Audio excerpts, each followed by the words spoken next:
the Ghislain Maiden, the home of erotic leadership, where your eroticism is the pathway to your power and your frequency the key to unlock your millions. Together, we'll break through societal conditioning and you'll rise unapologetic, undeniable, and a woman whose power is felt. If you're a woman who's successful, but you've had to push, hustle, grind for you to create that success, and you can feel the adrenaline pumping around your body, you're in constant states of anxiety, that's not ambition. That's adrenaline-fueled success, and it is your fastest way to burnout. It is why we have an epidemic of women with chronic illnesses, with stress-related illnesses, and it's all a symptom of being erotically disconnected and building your career and your business from a place of misalignment. Collectively, women have been conditioned in multiple ways to lead and build businesses from a place of misalignment. As a woman, your cycle is between 28 to 32 days. You have an energetic cycle that goes through peaks and troughs during this period. However, society is built around a masculine structure that is a 24-hour period. Women don't operate like this. We have a different rhythm. And when you're leading from a place of misalignment to that, it's the reason you've got to the top of the ladder, but you're fucking exhausted. And it's why most women who have created success that way deeply resent it, and their career, their ambition, the business that they've built doesn't feel like an epic vehicle for freedom. It feels like fucking golden handcuffs that literally keep you captured. You've also been conditioned to be the good girl, to be the woman who sits in the corner, who is quiet, who doesn't make a noise, don't be too much.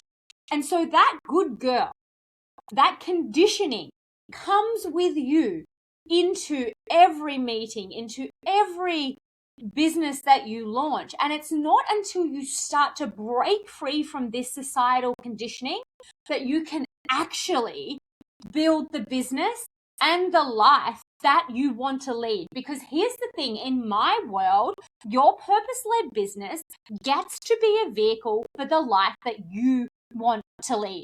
Unapologetically, there is this idea within really purpose-driven people, and I am guilty of this myself, that you doing purpose-driven work gets to be the reason for why you get to have the epic life that you want to have. And it's a really subtle way that this good girl conditioning leaks into us, because it's like you have to do something to be worthy of abundance, to be worthy of a pleasure, to be worthy of money.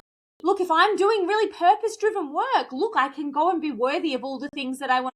Actually, you are innately worthy within yourself. You don't need to justify your desire for money, wealth, and abundance by doing purpose-driven work. Now, I am still an advocate for purpose-driven work. The women in my world are here to lead movements.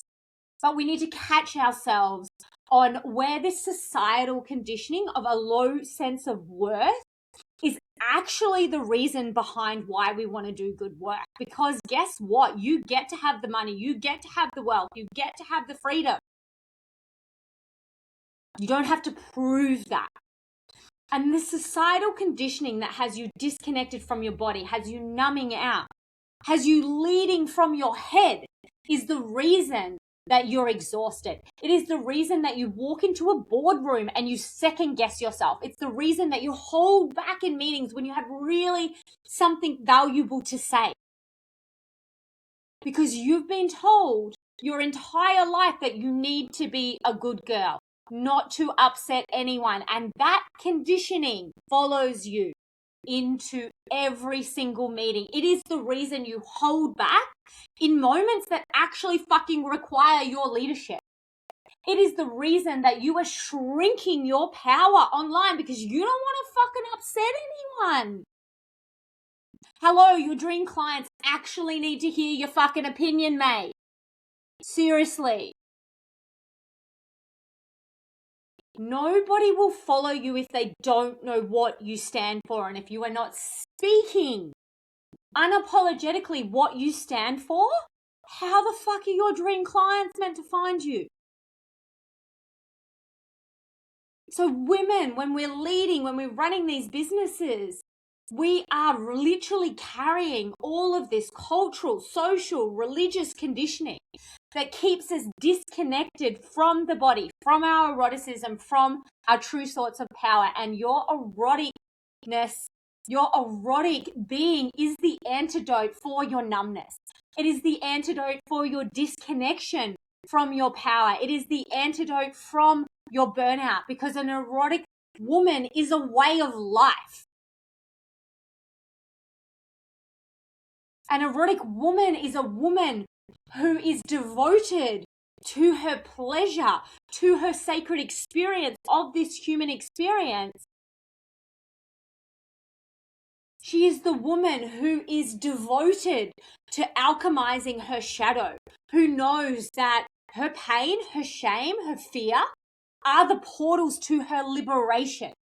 However, societal conditioning will tell you that you need to be a good girl and you don't want to be too much, so you can't be too fucking angry about the fact that society is set up to keep you severed from your actual power.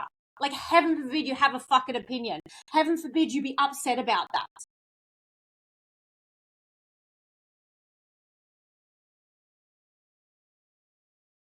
The erotically alive woman knows that her way to speak fearlessly is through her orgasm, is through her pleasure.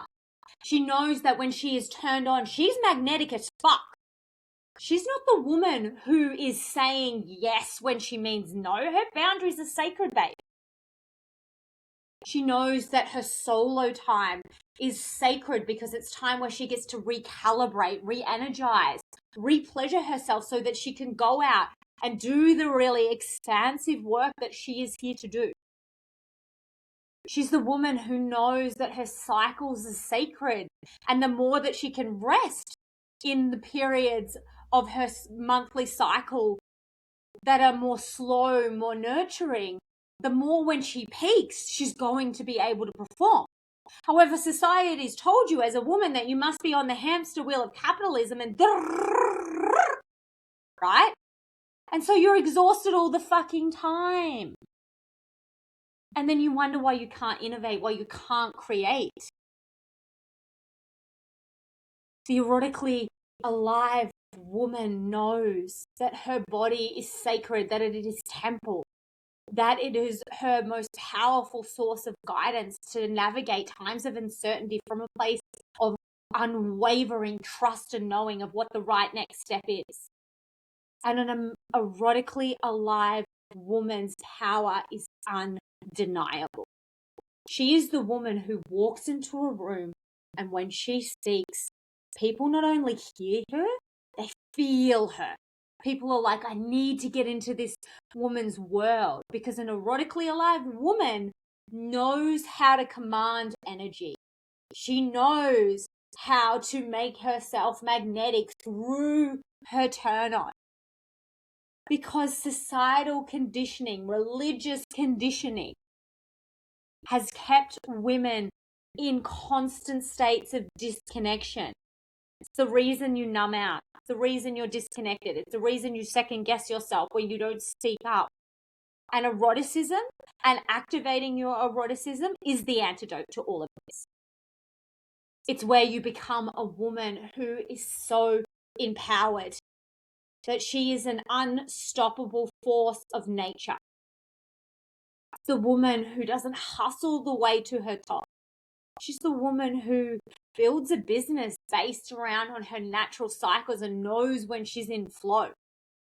And that doesn't mean that we throw structure out. Actually, there's a lot of structure in my business. And what my structure does is it allows me to support spaciousness. But if you're constantly on that hamster wheel, if you have no downtime, you are always going to be in states of exhaustion. See, a lot of our modern life is actually not set up for a woman to thrive, because they don't want you to thrive, because they know when a woman thrives, when a woman reclaims her power, she then is fucking powerful. And when women are in power, society changes. And there are a lot of men who are benefiting from women being disempowered.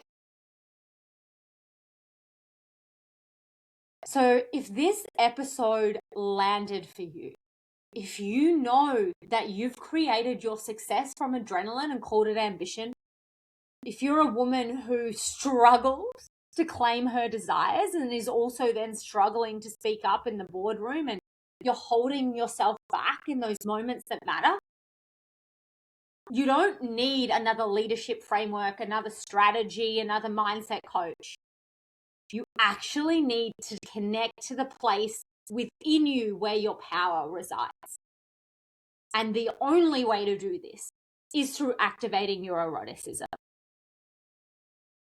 This is how you truly become powerful. And if you're a woman who's here to lead, you are here to lead from a place of power. You're not here to quietly ask for permission in the corner to do the thing that you know your soul's meant to do.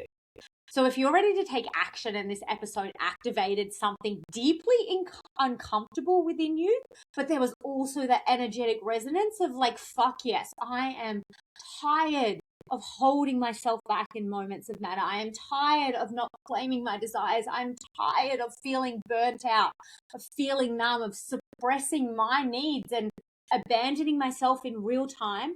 Erotic evolution is the room where we dismantle this conditioning that keeps you suppressed. It is the room where we tap down into your eroticism, into the root of your power. So you become the woman who leads unapologetically and undeniably. Book your call through the show notes and get into the room where women aren't just faking power, they're actually embodying it.